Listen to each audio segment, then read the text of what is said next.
Hey guys, I have an art journal page to share with you today. I'm starting out with my Dina Wakley Media acrylic paint in Blackberry Violet, Night, Lime, and Sky. And I am working in my handmade watercolor mini journal, and the pages are watercolor paper, but I covered them with a layer of gesso because I want to do reduction stenciling, and that works best on a gessoed surface. So I'm going to start out with my lime, slap that all over, leaving some white space, and then I'm going to take the Medieval Crosses stencil by Dina Wakley and remove the paint from the negative areas of the stencil. And then I'm going to make sure that that layer is dry because I'm going to go in with a whole bunch of layers doing the reduction stenciling. And the next color I'm going to use is Sky, and I'm going to put that all over. When I do this technique with a bunch of different colors, I like to start with my lightest color, work to my darkest, and apply less and less paint the darker the color gets. So like I said, I'm going to remove the paint from the stencil with the Sky, and then it was a little wet still, so I took my brayer over it, but it didn't do anything. So I could have skipped that step. So then I'm going to take a little bit of the Blackberry Violet. I added some water to it because it got a little globby over the years, and I'm going to apply that in a small area to the edges and remove the paint with my baby wipe. And I have to tell you guys, I haven't done any art for like 2 months, possibly 3 whole months, and it's been really difficult getting back into it. Like, my ideas, they don't come out on the page, or I don't have any ideas, and it's like really frustrating. So I'm really trying to, it's not that I don't want to make videos anymore, it's just that I'm having a hard time. Like, and that's even worse when you really want to do something and you're unable to. It makes it even worse. So I'm trying to take the pressure off and just make things with no expectations and just work at it a little bit every day. So yeah, that's where I'm at. And once I applied that around my edges, I'm going to take a light veil of gesso, and white paint will work, but I don't have any white paint. Plus, I find gesso's cheaper than the kind of paint I like to use, white paint. So, and I always have gesso.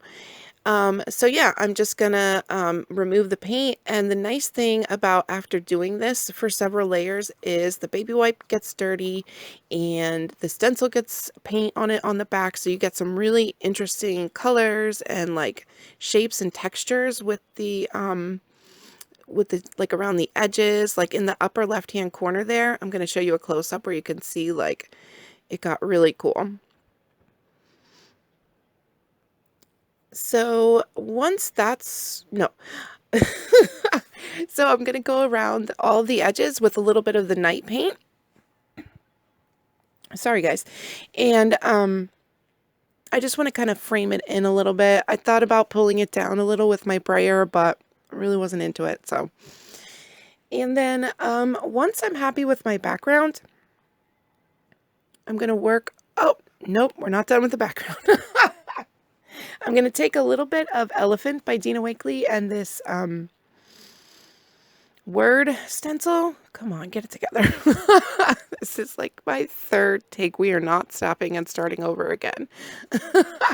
So I'm just going to put a little bit around my three edges, and you might be wondering why I am concentrating everything on like the top half-ish. It's because I know I'm going to put something down at the bottom that's going to cover most of everything up anyway. Sorry, guys. And I don't want to waste my paint or my time. This still took me a really long time to do. I'm a slow crafter. That's just how it goes, and even slower these days. So, yeah, anything I can do to save time. So yeah, I'm just going to go around my edges with that until I'm happy with it. And if I got a little too much, I can wipe it away with the baby wipe because the layers underneath are dry. And I'm going to take this image from a book called Paris Then and Now. And this is the Collage Page mat I like to use. It's a really good, inexpensive liquid adhesive. And they used to sell it at Joann's, but I haven't been able to get it there in the store, so I have to buy it online now, and I really hope they don't discontinue it because that would really burn my biscuits. So I'm going to apply that magazine or book image, and I'm just going to put a pretty generous amount of glue underneath, and I'm going to try to make sure that I can bend my page without ripping the image. And then I'm also going to put a layer of glue on top. I really want to sandwich it in there, and I'm going to remove the bottom part that hangs over my page and put another layer of glue over the top because I really want to sandwich it in, make sure it's adhered well, because I'm going to add a bit of media on top. So then once that's completely dry, and it has to be really dry, not tacky, I'm going to take my Stabilo Markzal and I'm just going to go around the edges of the buildings, all the lines of the building pretty much, and it gets pretty small in some areas, so I'll skip some where it gets really small or add my own bigger elements, like I'll just slap a window over a whole bunch of small lines. And I have 4 Stabilos. They're all the same, but I like to keep a sharp point when I'm doing this kind of detailed work. So it's easier to just have 4 of them than to have to stop and sharpen and stop and sharpen. So I'm just switching them out when it gets a little dull. And once I'm happy with everything covered with my Stabilo, I'm going to go in with a layer of gesso, and the Stabilo is water soluble, so when the gesso touches it, it adds this nice shadow. So that's why I went around like the edges of the building. It helps add a shadow in like a sort of effortless way. And I can add some Stabilo back in if I want a little darker of an area. And so I'm just going to go in, adding the gesso to the middle areas, and letting it create its own shadows. And in retrospect, this image has like a nice tan tone to it, and when I was doing some of the areas, you could see that tan through. So I think when I do this again, I won't use such a heavy layer of gesso, because I really like being able to see some of that detail coming through. And I say that to say, not to be super like self-deprecating, but just that that's the point of practicing and doing things several times, is so that you learn what you like and what you don't want to do again. So that's why I say it, not to be like, oh, I suck, you know what I mean. So I'm just gonna go over the whole page, and it's quite tedious, or the whole image, and it's quite tedious work, but I have as big of a paintbrush as I possibly can to get in these areas, and I'm just going to go around adding the paint or the gesso and the Stabilo until I'm happy with the way it looks.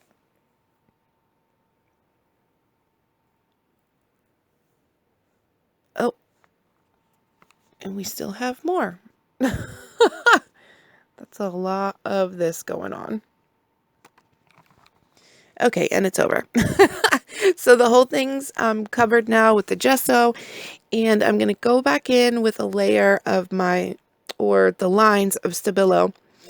I'm going to cover all the lines that I covered before, and then I'm going to take a wet paintbrush so I can kind of oh, sorry. So choppy, but we are 9 minutes in. We are definitely not stopping now. So I'm sorry about this voiceover. So I'm going to take my water and dissolve some of those lines and feather them out to add a little bit more shadow and to deepen up the lines, and just to make it more bolder.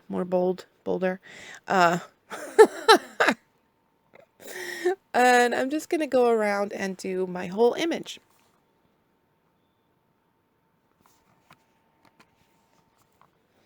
So I forgot to add paint to that bottom part. So it's supposed to be like a hedge. So I'm going to add my gesso and then take a makeup sponge and kind of pounce around to give it a little bit of texture. I just thought it'd be like a different kind of cool element. And really, in the end, you can't really tell. And then I'm going to take my Stabilo and draw a line and feather that out. And my gesso's still wet, so it did get like a little murky or a little gray looking, but that's fine with me. I don't really care. And then I'm going to take my Fude Ball 1.5 millimeter pen and go all over my lines. I'm going to add all the lines in. I'm going to make some sketchy kind of like squiggly lines. I think it helps bring it together, and I like the way that looks, and I wish I could have found a finer tip because this pen has like a really broad tip, but for some reason all my other pens with the finer tip have ink in them, but they don't write. And that's what you get for trying to write over wet paint. So I'm just going to go over all my lines until I'm happy with the way that looks, and then I'm going to add some more stenciling with this Medieval Crosses stencil with the gesso, and I'm going to go right over my image. I think it helps to kind of tie when you have something black and white like that with a really colorful background. That is kind of muted, but it does have a lot of colors in it in the background. It kind of helps to tie it together and make it look like it's not just slapped down there on the page. That being said, I think I might have gotten a little carried away with adding the stenciling over, like this last little bit here. Probably could have skipped that. So then I didn't know what to do with the top. I might have, if I had thought about it, put the image up a little higher, but I wasn't thinking that far in advance. So I thought I'd just do like a little stuff on the side. So I'm going to take these, what are they called? Collage Words by Dina Wakley. And I'm just going to pop them puppies on the side.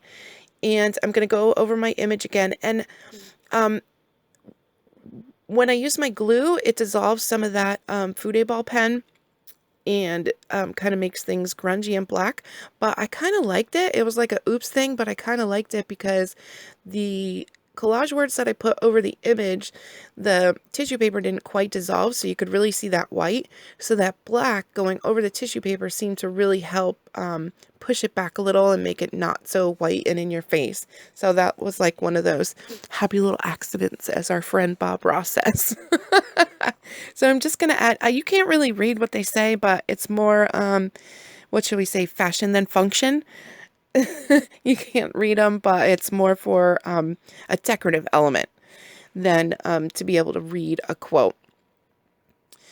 So then to push them back even more, especially the ones that are over my image, I'm going to line my stencil up exactly where I had it when I did the first gesso stenciling, and I'm going to go over all of those quotes, and I'm also going to pounce a little bit. I'm using a makeup sponge, by the way, and I'm going to pounce a little bit of that gesso all over the quotes just to push the whole thing back.